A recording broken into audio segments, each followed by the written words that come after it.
Everyone, great to have you join ORT for this webinar this morning. For those of you who are new to ORT, we are an organization that supports entrepreneurs in the Jewish community through mentorship, networking, and training. At a time like this, mentorship and support is fundamental in helping us to achieve the goals that we need to navigate and help us to thrive in a very challenging and chaotic time. If you would like to know more about what we do and get connected, please contact Brenna or me. Today we have the privilege of hearing from Dorianne Cara, Weil, or perhaps best known as DrD. Dorianne is a clinical and organizational psychologist in corporate, hospital, and private practice. She is an internationally recognized inspirational and respected speaker, an expert in personal development and human relations. The entertaining, dynamic, and knowledgeable Dorianne hosts her podcast, Thrive with DrD, focusing on understanding and navigating life's journey. Feel free to post questions in the chat box, and we will address them after Dorianne's talk. A reminder to please keep your microphones on mute. Dorianne, thank you for giving of your time and sharing your knowledge and expertise with us. Over to you.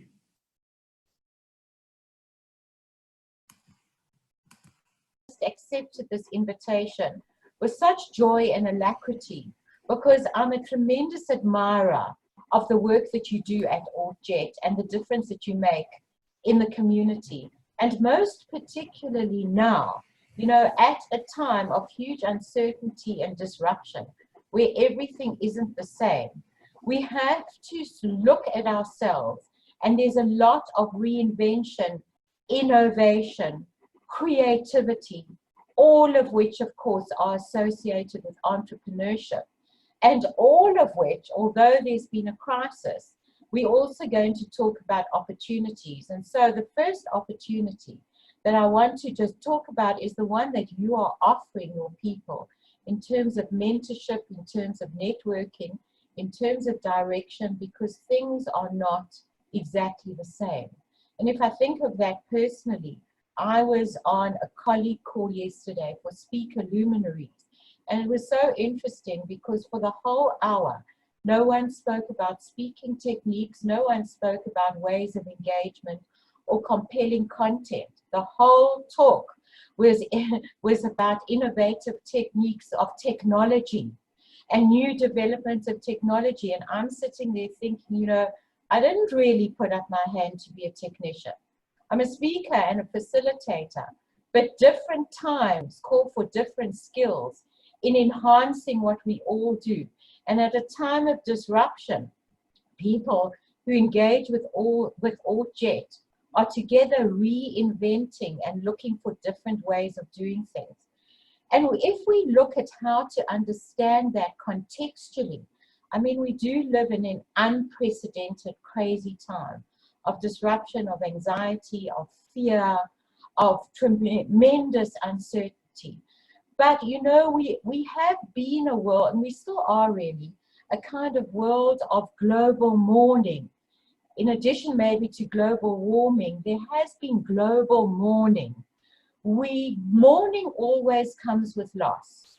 And the loss has been pervasive, deep, you know, and tremendous. There's loss of the world as we knew it. There's loss of the normal. There's loss of predictability. We can't, the old way of doing things and what we knew, we often can't see anymore. And we also unable to really make meaning or glimpse the new yet. We're just starting a little bit to reinvent that. The loss has been tremendous in terms of financial resources, loss of jobs, loss of money, loss of routine, loss of predictability, loss of physical contact.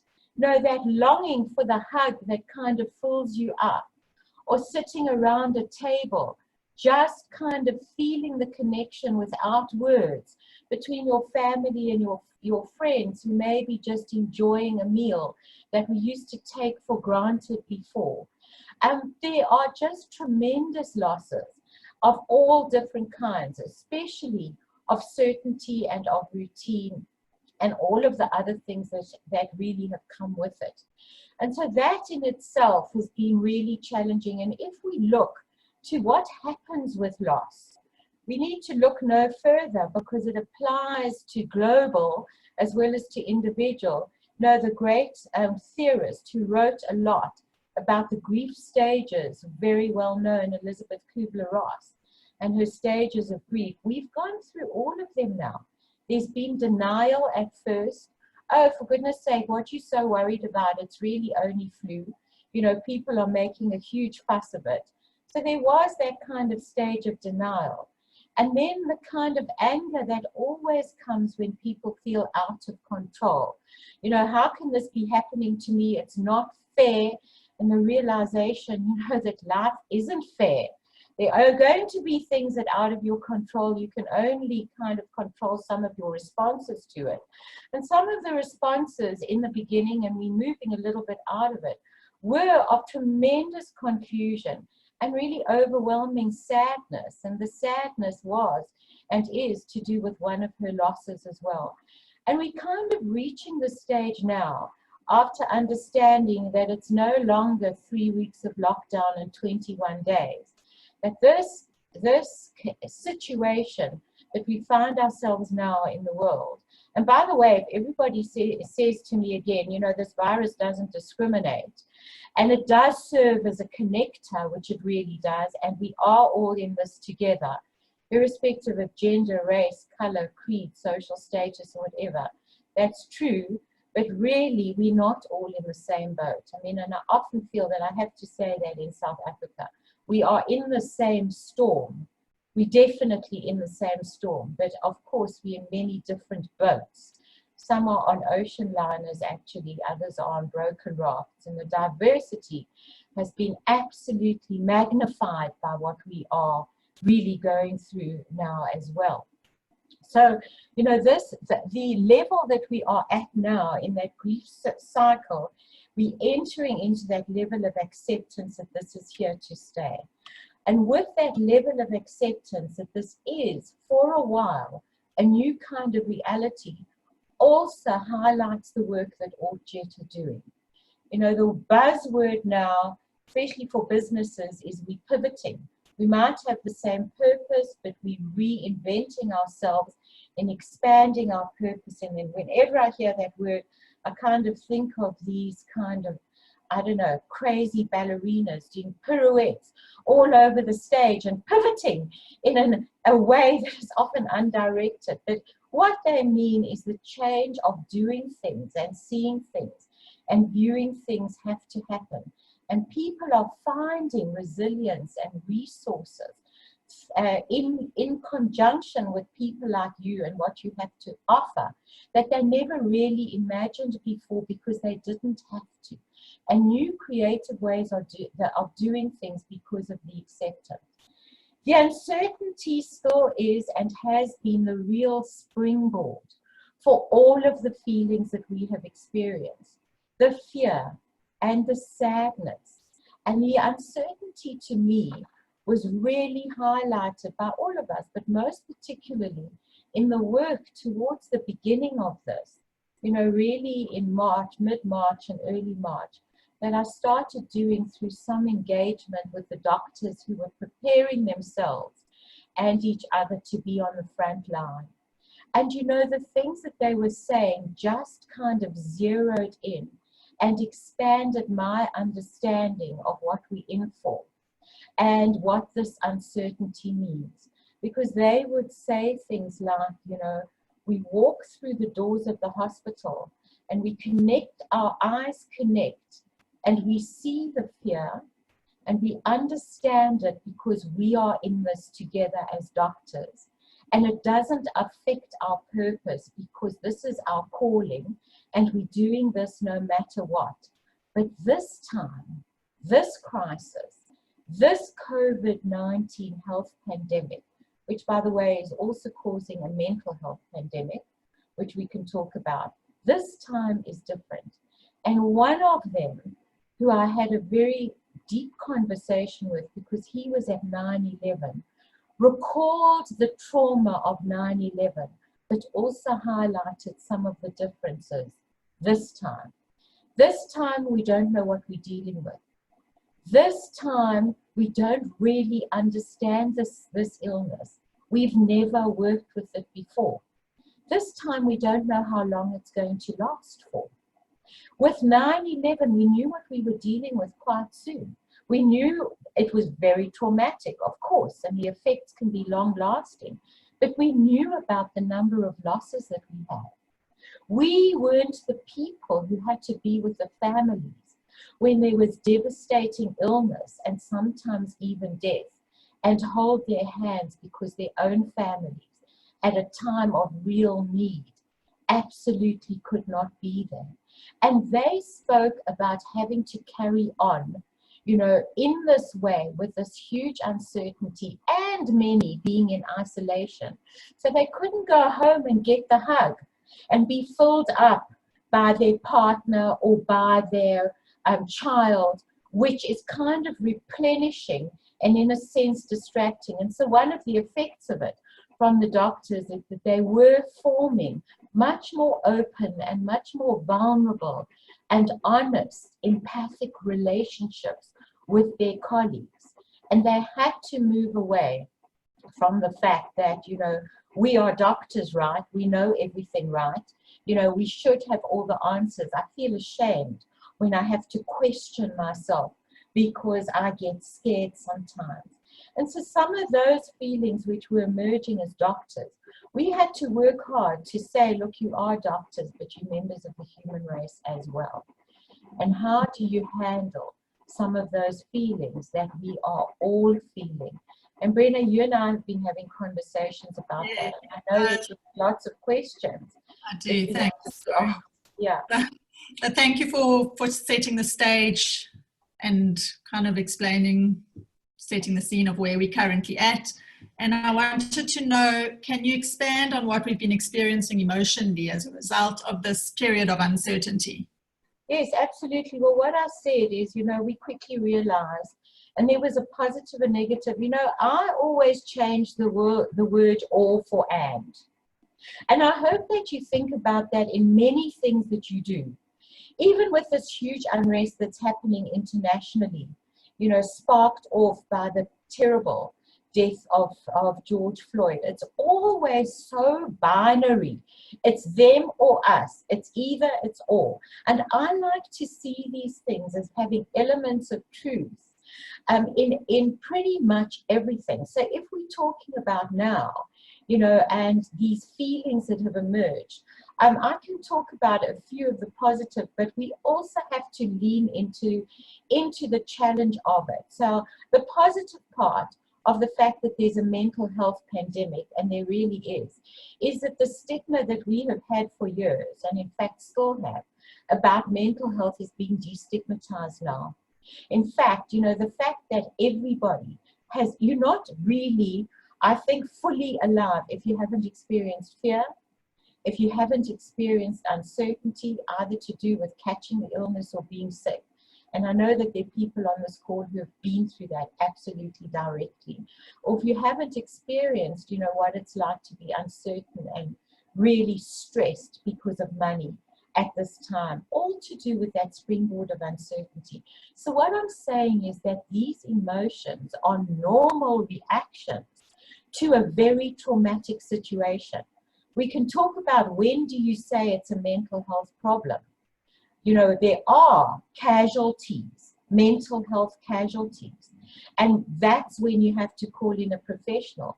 But the issue of going through these kind of emotions is it doesn't mean that they're less stressful. They're very, very stressful, and I want to talk about how you deal with them. But everybody's gone through them.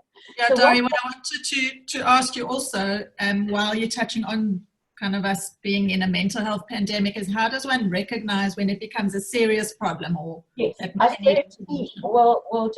certainly will address that. But what I wanted to say is that I'm also wanting to not undermine in any way, but in a sense say that the stigma, of mental health is actually being dissipated because it's being spoken about so often, so readily. And yes, are you feeling that? I'm feeling that too. And it's helping people connect on another way because of their openness. So that's what I'm saying. There is a de-stigma now because of it. When does it become a problem? There are two issues that I always look at, Brenna. The one is extent, the other is duration. How bad and how long? So I want to talk about these feelings and how to deal with them. But just to answer your question of when does it become a problem, if you're in a state of anxiety or stress or fear or depression, didn't even mention depression, extreme sadness, such that it is interfering with your functioning in your relationships at home, your feeling of connection, you feel disengaged. It's almost like you're not connecting either with your work or with people or indeed with yourself. There's that kind of feeling of, of who is this and it's not me. And this kind of continues either with overwhelming sadness, where all you can see in the future is hopelessness and helplessness, or the anxiety is so overwhelming that it affects your ability to concentrate, to perform, to function, and it doesn't just happen in moments. It's kind of free-floating anxiety, what we call generalized anxiety. And that kind of state lasts, for more than a couple of days. I would say that it's really worth your while to reach out to all the resources that have sprung up now. There are plenty of helplines, lots of organizations, people stepping up in an unprecedented way because they realize that these feelings are going to take over and they need to be managed. I listened to a talk yesterday where they spoke about the increase of sales. I found it quite, it was quite a shock to hear the huge increase in sales in antidepressants and anxiolytic medication, and in fact, sleeping pills. The sales of sleeping pills in the last one. Those three things, sleeping pills, antidepressants, and anxiolytics. And in a way, I was really upset to hear that because, of course, we've got other ways. It's not only medication. It's recognizing the feelings and, understanding what triggered them and why. That's the definition of emotional intelligence, by the way. What are your feelings? What triggered them and why, and how do you deal with them intelligently? So we're taking the heart and the head into account. So Brenna, can I talk a bit about how you do deal with them intelligently? Yes, please. Okay, so this is for all of us, but also, I started off by dealing with this with the doctors on the front line, but for all of us.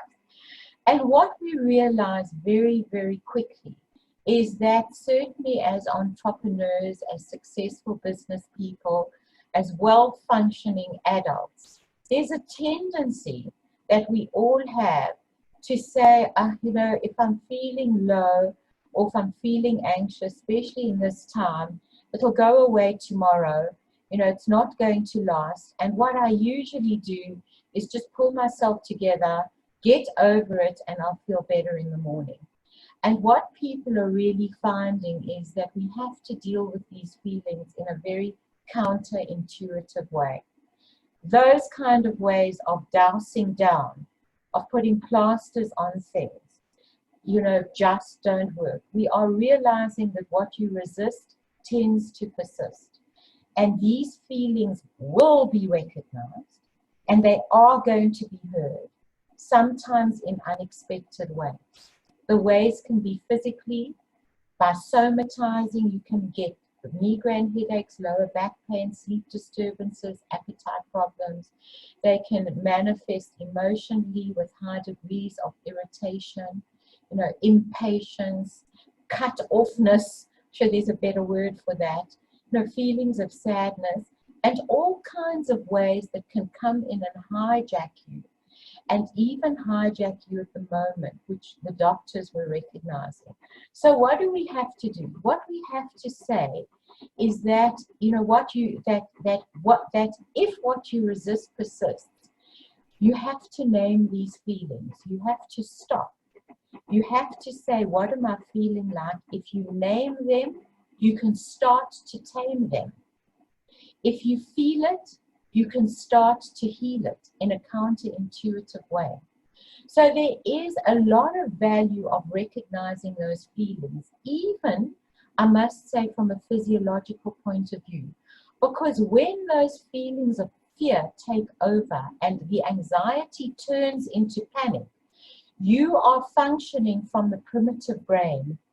And what you get is emotional hijack. And what that really means, instead of being able to see a gap, instead of being able to see a big red stop sign and stop, we react rather than respond. Response means that I have the ability to think. I'm going into my neocortex now. I'm getting out of the primitive side of my brain where there's just fight or flight or reaction or panic or catastrophizing, where your head goes along with you. What if this? What if that? I can't do this. I don't know what I'm doing, you know, and you start panicking and this isn't going to work out well, to saying, stop. This is what I'm feeling. I understand it and why. And it's the beginning of being able to take control and being able to see that in that gap you can think. So not letting yourself get into cycles of rumination, cycles of the what if, and it's always negative at the end of it, saying, no, hang on, this is getting crazy. I need to stop. Let me look at some facts. Let me breathe. Let me take stock. Let me be in the gap. Let me think. Let me recognize those feelings.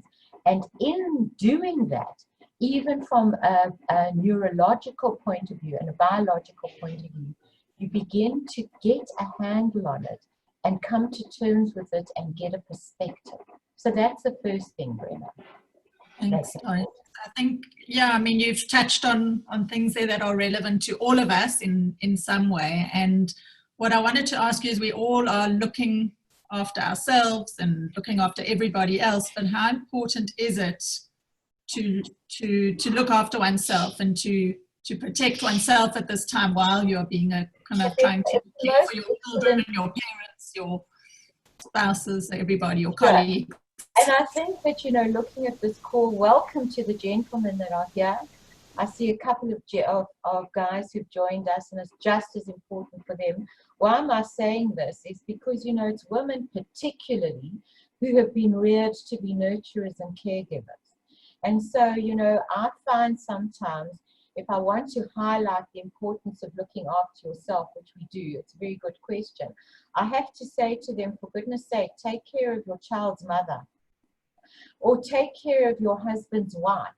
The taking care of yourself, they feel, they use a label that is actually not, and men do it as well, and they call it selfish. It's not selfish. It's prudent and it's essential, because in fact, you know, you're no good. And this is also what the doctors realized. If they do not take care of themselves, they cannot fulfill their purpose and their calling and their being available to other people in a functional manner. So let's talk a bit about self-compassion, which is absolutely essential. Self-compassion in this time of lockdown, we're looking, say, at couples or whatever, means that there are two people in this relationship, not one. It means a sense of entitlement for both. It means recognizing your needs, not just your shoulds. It's not how we often function in terms of good, bad, right, wrong, should, shouldn't, must, and can, cannot. It's what does my own inner drumbeat say? What do I really need to take care of myself and to be a functional person? Because Brenna, you know, and everybody, paradoxically, what happens to us is if we continue to say yes to a lot of things when we really mean no, the thing is this, you build up resentment to the very person who you're trying to be nice to. And it actually doesn't even have all that much to do with them. They become what you perceive demanding, but you've said yes. You know, you decide the extent of your availability, whether you need some time out, what your own routine has to be, the time for connection and with who to fill you up, And that's not to say that it's personal indulgence all of the time, but it is to say that I value myself and I value you and my availability to you to keep myself at prime as much as I can, which of course also means sleep, means nutrition, it means exercise, and it means something else which is really interesting. It means clean emotional space. And that's a really interesting concept, because what we are saying is that this time has really acted as an incubator for everything. I think in the beginning, when I was talking, I've said some of the social ills of our country and the divisiveness and, you know, all of that is just in your face now in the way that people have to deal with all of this. So it's an incubator and a magnifying glass. And that is true of personality traits. So it's like an enormous Rorschach test this time. If you were an anxious person, you're going to have a tendency to panic. If in your relationship there were unresolved issues with elephants in the room, and sometimes herds of elephants in the room, which make the space between you very murky and unclear, what happens to you when you're in lockdown 24/7 with your partner? Are you going to make it into an opportunity to do what my beautiful friend Heidi Schleifer always talks about? And I interviewed her yesterday, in fact, where she says it's an opportunity to cross the bridge into understanding the world of the other person. But if there are such prickly things, and we know that the rate of women abuse has increased, you can also get yourself into deep trouble if you start, especially with blame, and saying, okay, I'm going to clear the air. Do you remember that time 5 years, 4 days, 3 hours and 18 minutes ago when you did this and this and this and this and that? And you know, he or she might look at you and say, what are you talking about? I didn't even see that movie. You've written, scripted, and directed it yourself. And that's because of all the build-up that you never actually tackled. For peace sake, let's keep the peace. It's not so important. And so these things are magnified and come to the fore. And they're very, very big decisions based on people's responses of, am I going to deal with it now? And use the opportunity of really reconnecting and finding a different way of going forward, or not, because it could be too explosive. You know, so things that you're dealing with, personality traits that you have, are really all becoming, you know, very magnified. And so going back to self-compassion, you know, it backfires if you don't feel entitled enough to look after yourself in terms of the needs that you recognize that you have, for space, and most particularly reaching out to ask for support and help, you know, when you need it. So yes, Brenna, that really is important. Thanks, Dori. I think you've also, I don't know if you've got any more to add, or if you covered most of it, but on the topic of value, the value of empathy and support for others around us. I mean, I think you've touched on it, but if you've got a little bit more to. Oh, there's honestly, you know, I know that we're on a time frame with here, but I could talk about the value of empathy and support because, you know, first of all, it's researched, very researched, scientifically researched. The healing power of support, long before this crisis hit us, is, you know, is really very, very well known. And very eminent medical authorities, and let me name one, Dr. Dean Ornish, who used to be the Dean of Medical School at the University of California in Irvine, eminent cardiologist. You know, he was very instrumental in developing the stent, in fact. And he wrote a book, he runs a wellness center now, and he wrote a book called Love and Survival, the scientific basis for the healing power of intimacy.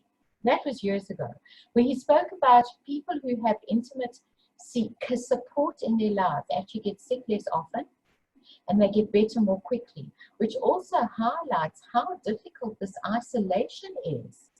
You know, when people aren't well, you know, what they need is the support and the compassion, and we have to do it remotely, you know, which is certainly something. Thank goodness we are in this era, but we're not able to really hold the person's hand. So the value of that absolutely cannot be undermined. And that's why we actually have to keep in touch, and it's very important, as much as we can, with people who we care about. People are really, I do some exercises sometimes, I mean interventions with CEOs, and some of these CEOs, the things that they're talking about is their kids are far away, or that they can't see their elderly parents, and they're so, you know, that you'd think that they'd be, I mean, they talk about many things, but the lack of that kind of not only physical touch but support. So the power of support is essential. So it's important for all of you to find your tribe. I talk about it as your tribe. Your tribe could be your family, your tribe could be your friends, and your tribe could be your colleagues.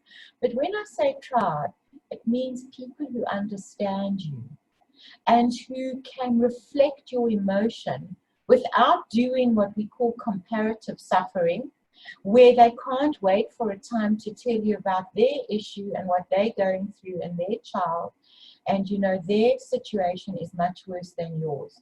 You don't want that at a time of connection and empathy. You want emotional connection and understanding of people who are not necessarily going to advise you, people who are not going to judge you. You want people who hear you, and you want people who hear you with your heart, with their hearts, and what you're going through, and can respond to that, not necessarily or only with their ears. So you don't want to enter an echo chamber where all of this has just been made worse by more panic and by other people at that moment telling you all of their stories. It's who is there and who can I rely on, and who will have my back. And I can tell you, Brenna, something really personal that I've been experiencing when I say that this is a magnifying time or an incubator, and to do with empathy. You know, I build up for these webinars. You know, it's not something that I just take for granted. I think about them. Sometimes there's anxiety. I'm doing a tremendous amount of media now, of course, at this time. And after this webinar, like every other one, I'm going to see that little square on the top right-hand side of the screen that you say, okay, bye, press leave meeting. And I'm going to leave the meeting. And you might have someone there you're talking to about it or whatever. But when I leave the meeting, and you can see my study here behind me, there isn't anybody here. Or isn't my person here to say to me, how did it go? How did you feel? Do you think that they got something out of it? And so that kind of power of support or recognition or someone having your back, I'm feeling that. I lost my husband almost 7 years ago to the day now. And I have felt that for a long time, but I'm feeling it more now. Like I say, in an exaggerated way, because of, you know, that coming off, hello, you know, who do I tell? I've got a lot of friends, some of them are on this call, but you don't quickly phone, there's no one waiting for you. So I'm saying that that power of support, of somebody having your back and helping you through this, and you helping them in their moments of anxiety and the wobbles that they have, really cannot be in any way overestimated. Thanks, Dorianne, and thank you for sharing that. I can see for those people that have got their videos on, and there's lots of people on the call that are obviously feeling very similar to you. I can just see by the expression that they can identify with what you're saying, so thank you. Just to maybe shift things in a little bit more of a positive direction, are there some positive aspects to what we're experiencing and what we're living through? Maybe some lessons that to be learned? Yes, because I did title this very deliberately, very, very deliberately. When I thought, what am I going to title this? I wanted to talk a bit about post-traumatic growth. And I think that the time is right to do it now. You know, at the beginning of this pandemic, all of you or some of you might have been latching onto those WhatsApps, emails, videos that we were seeing, and they were very beautiful. Some of them brought tears to our eyes, and they were all about, you know, dolphins swimming in the canals of Venice, and the birds in the sky that you just could never see before. And, you know, okay, I'm exaggerating, but I'm exaggerating purposely, because what they wanted us to do is to see the crisis as an opportunity as well. I have to tell you, you might not agree with them. To me, I was getting a bit irritated with it, because what I was seeing is that it wasn't giving people permission to be in what they were in. Every single WhatsApp was, please stay positive, be positive, and so on. And I think that that is very different from being optimistic. What people were doing is feeling guilty if they weren't positive. They weren't feeling positive. They were feeling scared, and they were feeling anxious, and they were just this whole uncertainty that I've been speaking about. But no, you are telling me, and everybody is telling me, even the powers that be, that I have sent this virus to you for a reason, to clean up your act and to get all of the really difficult stuff out of the world. Now, I'm thinking that at this time, with the acceptance that we're talking about, there has been a 6th stage on Elizabeth Kubler-Ross's 5 stages of grief. And that stage had only emerged in 2017. It's interesting. Long after Elizabeth Kubler-Ross had died, but she worked with a colleague, and the colleague was called David Kessler, and you can find his stuff on the net. And he approached the Kubler-Ross Foundation to ask whether he could add another stage, and that came about through a personal experience, as things often do. And the experience was the loss of his own son unexpectedly at 21 years old. And he could see that as a theorist and as a grief expert and so on, he'd been understanding and dealing with people, but now going through this himself, he was saying to himself, is acceptance just enough? Because that was the last stage. And the stage of more entrepreneurship that we're in now, as I said, the reinvention. And he wanted to add another stage. But what he said is, in order to embrace this other stage, the last stage, the timing has to be right. And I feel we are now entering that timing. So I'm comfortable now talking about post-traumatic growth, because I don't think it's premature. I was thinking that it was a bit premature before. And that stage is called meaning. And he added it. And it's in all of the current literature. The last stage after acceptance is meaning. Can we make meaning of all of this? And that is that we can integrate such that we don't let suffering go to waste. If we're going to go through all of this, which we are there lessons that we can learn? And if there are, how can we harness these lessons in order to improve our present and our future positively? And I will tell you what some of the lessons are that people have been talking about. Before that, I just want to say there is a difference between positivity and optimism, by the way. Be positive is somewhat to do with not leaning into what we're dealing with. Be optimistic means hope, and it means belief, and it means knowing that this too shall pass. And the power of that was highlighted by 2 people who you definitely know. One was good old Sigmund Freud, father of psychology. When people interviewed him at the turn of the century about healthy, well-functioning people instead of crazy, neurotic, psychotic people, what he said is, you know, there are 3 things that are important. There's someone to love, which didn't mean a life's partner. It meant, can you call someone in the middle of the night who has your back? Something to do, having some sort of purpose. And this was the optimism that he spoke about, is the something to look forward to. Can you believe that there is light at the end of the tunnel and not necessarily the lights of an oncoming train? Because if you can, that will keep you going. Viktor Frankl, I had the great honor of actually seeing him speak many years ago in front of many people. And when he stood up, he was actually in South Africa years and years ago. You know who Viktor Frankl is. I can see all of you. You know the guy, of course, who is a person who survived the concentration camp. And when he spoke about it, you know, he stood up and he looked at the audience.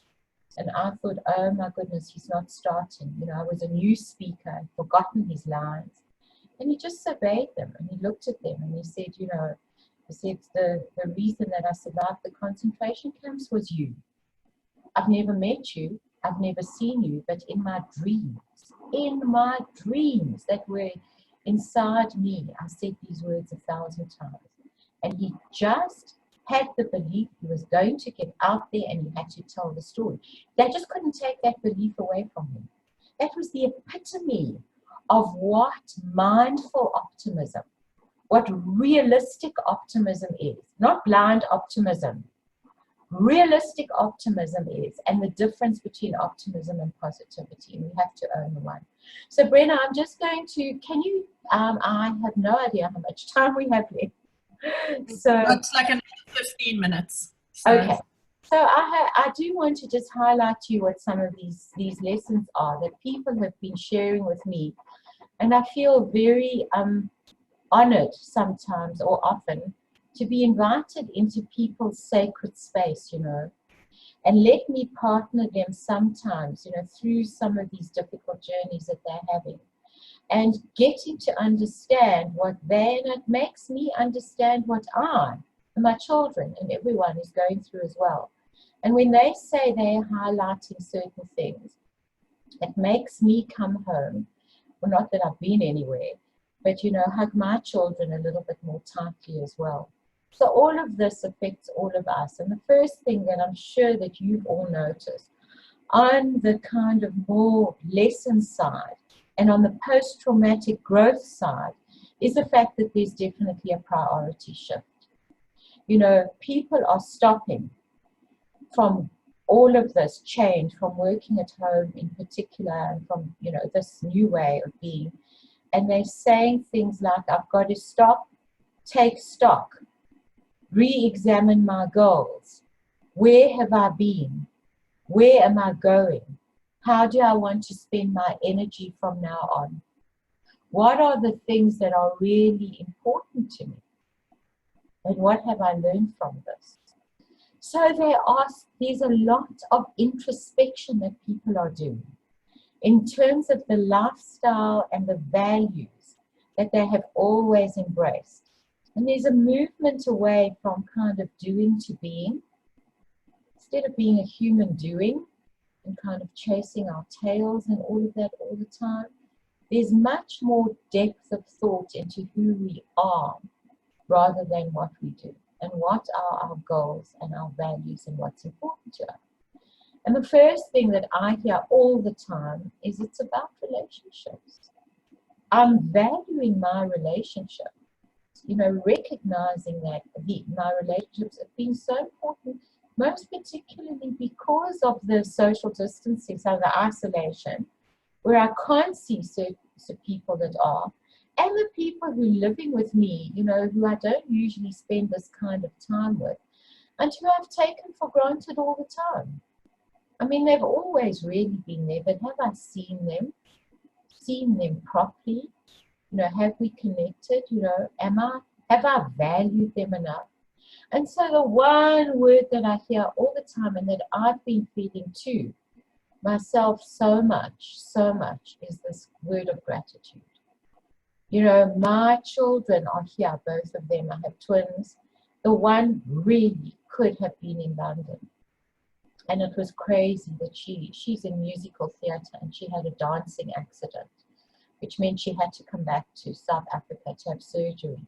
But had that not have happened, she would have been there, you know, as really with our family. I have got a few friends, she probably wouldn't have been able to see them as a student. So that but from my point of view, to have my kind of chickens who are 23, but they're still much, you know, here, and have my kids with me, I'm just really grateful that they are. And that we do our thing every day. We do different things, but we meet every day, twice a day. You know, sometimes we don't always make it depending on what we're doing lunch, but we never don't have supper together. And we've got this thing, this is the time, and this is the time, and they understand that it's for that kind of celebration of connection, not that we're having all the D and M means deep and meaningful, for those of you who don't know. It's not always the deep and meaningful conversations, it's the ordinary connecting conversation. You know, that we forget are important. It's the little things that make for the big things. How was your day? How's that study doing? Yes, accountancy is a slog fest, isn't it? I can see that you're recovering well. Mom, how did the webinar go? Even though they might not have been there, you know, straight afterwards. And it's the gratitude for that connection and having them there. And when I think of gratitude, you know, I've just got to remind you, you might know of the story, because it was so powerful to me when I first heard it. After the 9/11 tragedy, there was a lot of research, as you can imagine, and people phoned the families of those who had lost a person. There were more than 3,000 people who died, and they contacted many, many families. And they said to the families, did you receive a phone call just at the last minute? And many, with the aid of modern technology even then, had received one phone call. And then these researchers said to them, to the people, what did your loved ones say? And you know that every single one said exactly the same thing. That was it. When the chips were down, they all said exactly the same thing. And it wasn't, you know, you'll find the will in the drawer or whatever. They just need to affirm, I love you. That's it. And that every person who was asked said, they just said, I love you. So we're not walking around with sort of thinking, thank goodness, that it's going to be, you know, any minute, although this has made us face our mortality more. We don't walk around like that, but we do recognize the importance of that and that connection, you know, most especially now. And Brenna, there are many other lessons that I hope people will keep that, you know, not walk around on that kind of sort of, you know, knife's edge all the time, but just remember the importance and the gratitude for those kind of connections which you might have really have taken for granted before. Most especially those people who've lost people and who've had to go through that as well, you know, over this time. So, you know, there's that part of it, and the power of support, which I've spoken about. And then there are other things, you know, it's been a huge leveler, this thing. It's very humbling because you at ORT are concerned with entrepreneurship. No, and people who I can see on this call know about, you know, being in business and all of that all the time. And part of that is that we have, you know, we have all of these sayings. Like 5% of what happens to people is luck, fate, or circumstance. If you take care of the 95%, the 5% will take care of itself. How many times have I quoted that? Or, you know, it's to do with you are in the driver's seat of your own life.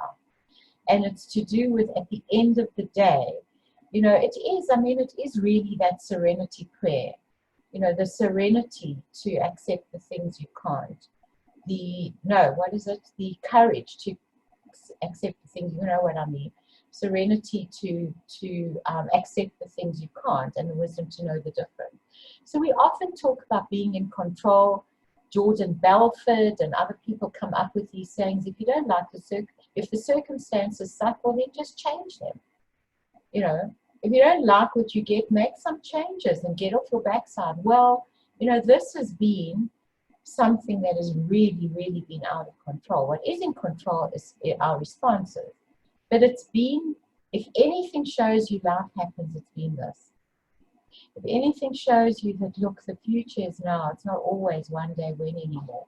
You know, it's been this. So one of the lessons that people are talking about is a better balance that they are finding between recognizing the importance of being in control and in the driver's seat of your life and self-directed, as we absolutely have to do in entrepreneurship. but also there's some kind of humility of trusting the process as well. Those of you who embrace more spiritual kind of perspective all know about the word surrendering to the process. So it's a balance between, is there a bigger power? Is there a spiritual power? Is there universal energy? Do I realize that not everything is under my own control? Can I get to the point where I can do what I can do?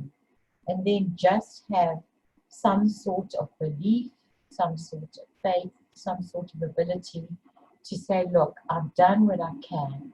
I've sought the help that I can. And not everything that happens in life, not everything is under my own control and in my own hands. So that's been another lesson. And I also would like to say, Brenna, that people are also valuing their own resilience. They're seeing that they're coping with this. Sometimes people are seeing not only survival, but thrival. I've spoken to so many people who say, I don't know if it's really necessary for me to ever go back full-time into the office. I'm able to be productive this way, all of that traveling and that expense to have a meeting with 3 or 4 people. Maybe there is something that shows 28% of face-to-face meetings are more effective. We do have to take that into account. But they kind of are realizing that they have coped in a way that they didn't. They can find ways. And so what somebody said to me is, listen, after all of this, and I can tell you that it was someone who really just a little while ago was really on the brink, I was worried. I thought that this person was suicidal. Lost a business, a big business, lost a lot of money, homes, everything else, just sort of signed away as security. Devastated because of that, and also, everything, personal things, business things, could not see a way forward. And, now has kind of just, with a lot of help and support, has seen, that you've got to stretch your internal yardstick a little bit. You can't view things in exactly the same way. And together with that comes with valuing your own strength and valuing your own resilience and being able to come back and let me look at challenges that I've had before in my life. This isn't the first one. Maybe one of the biggest ones, but I've had challenges before. I've had financial issues, I've had relationship issues, I've had losses before, I've had immigration issues. Even though this might be a different issue, the feelings are I can resonate with the feelings. And I coped before. And I learned something before, so I must access those inner resources that I had. What were they? And how can I access them again now? And how can I hold on to them and remember them? That this is who I am. And I have a kind of strength that I might have devalued. And I'm going to access and know the strength and use it more and better, in my life going forward.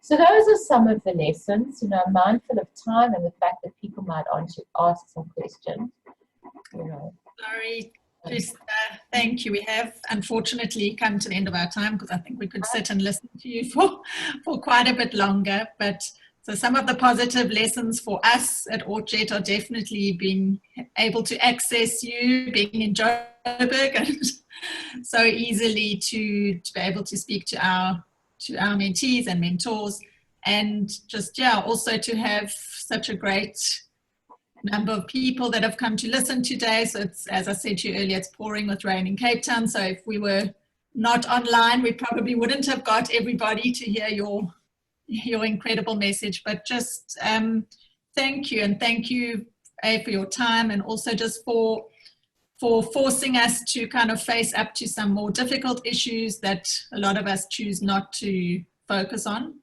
most of the time, and just your insights and your incredible outlook on things. So thank you, much appreciation from all of us. Thank you for the invitation. It's such a great pleasure to be associated with you personally. Your family have been close to me for many, many, many, many years. So it's lovely to see you personally, but also most particularly for the work that all of you are doing at ORT. And, you know, I think that your time is going to be cut out for you now, you know, because with disruption comes opportunity as well. Chinese weren't stupid when they made the same symbol for crisis and opportunity.